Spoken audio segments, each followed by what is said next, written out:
extérieur, lui zoome sur la Jaguar. Une idée hebdomadaire de Thomas Hervé. Si je vous dis ça tourne, moteur, action, ça tourne, etc., etc. Vous avez pensé cinéma, vous n'avez pas tort. Ce qu'on va voir, ça se passe à la Cinémathèque française, à Paris, s'il vous plaît. Oui. Mais alors, c'est pas de cinéma à l'œuvre dont il s'agit.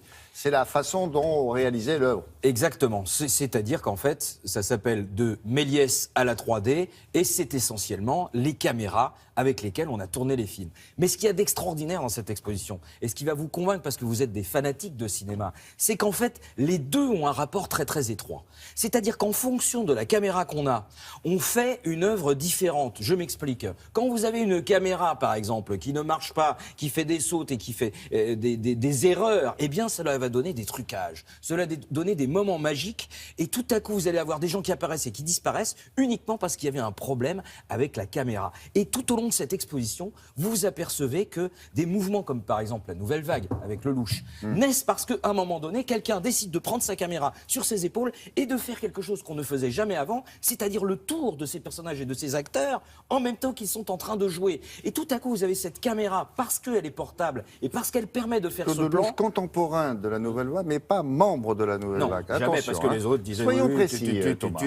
etc. Oui, mais alors, pareil avec Georges Lucas, quand il fait La Guerre des Étoiles, il invente des systèmes et des nouvelles caméras, il invente même un studio qui va lui permettre de réaliser ses effets spéciaux. Et en fait, dans cette exposition, on voit qu'à chaque fois qu'il y a une innovation technologique liée à la caméra, Elle permet de raconter différemment. différemment une histoire. Et c'est comme ça qu'on a aussi, par exemple, avec l'apparition de la couleur, le Magicien d'Oz, où on voit bien, à un moment donné, elle est comme ça dans un monde tout sépia, elle ouvre la porte sur le monde d'Oz, et là, tout à coup, le monde d'Oz est en couleur. Et c'est encore la magie de aujourd'hui, la avec les Technicolor. caméras éclair que vous allez voir d'ici des films qui vont sortir dans quelques semaines encore. Tout à C'est fait. différent, l'image n'est pas la même. Et aussi James Cameron, qui, quand il décide d'expérimenter la 3D, le fait avec le film Avatar, et tout à coup, il donne quelque chose à voir de D'accord. complètement différent, parce que la caméra est différente. Donc dans cette exposition, il est question de caméra, mais il est surtout question de cinéma.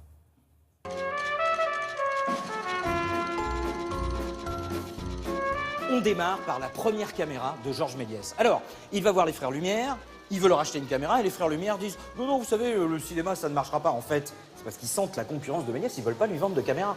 Du coup, il va acheter un théâtrographe, qui est un projecteur, et il va le transformer en caméra. Mais le problème, c'est que le théâtrographe, il marche pas bien. Il y a des petites coupures comme ça. Et du coup, on avait l'impression que Méliès apparaissait et disparaissait. Et c'est comme ça qu'il va découvrir les trucages.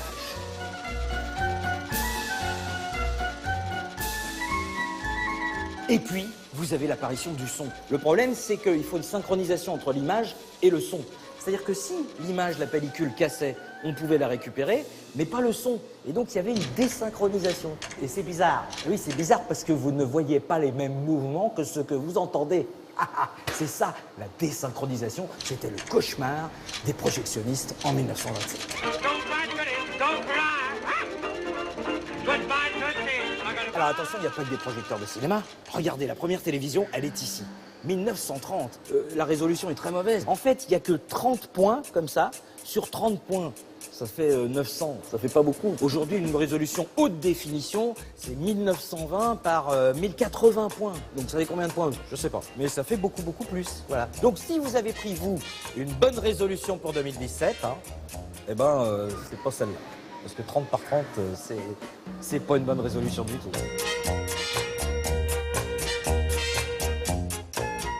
Après l'image, après le son, apparition tadam, de la couleur en 1932 grâce à la Mitchell qui donne la Technicolor. Autant on emporte le vent, le Magicien d'Oz. Alors attention, il y a eu très peu de caméras Mitchell, 28 de fabriquées, encore même pas 28, 27.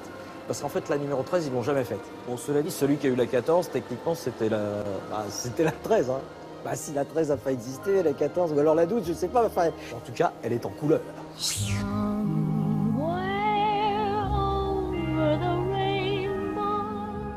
Et l'avenir, vous pensez que c'est la réalité virtuelle? Mais non, pas du tout. Les plus grands réalisateurs de films comme Avatar ou Le Seigneur des Anneaux pensent que l'avenir de la projection, ce sera un cinéma à 120 images par seconde qui est tellement réaliste, tellement inouï, qui vous plonge au cœur d'une expérience collective aussi incroyable que la réalité virtuelle, mais en groupe. C'est ça, l'avenir. du cinéma. Remarquez, les exploitants de cinéma, ils ont intérêt à vous dire que l'avenir, c'est le cinéma. Ah oui, parce que si vous dites que l'avenir, c'est chez vous tout seul, ah, c'est la mort du cinéma. On coupe, c'est terminé, au revoir. La mort du cinéma, on a dit oui, alors vous savez, quand la télé est arrivée, ça va être la mort du cinéma, la mort du... Non, en fait, une technologie n'en chasse jamais une autre, et donc le cinéma, il a encore de beaux jours devant lui, Ben, à la j'espère bien. Cinémathèque Ça française. nous permettra de faire d'excellentes chroniques comme celle-ci. Tout à fait. Alors, Merci avec plaisir. infiniment.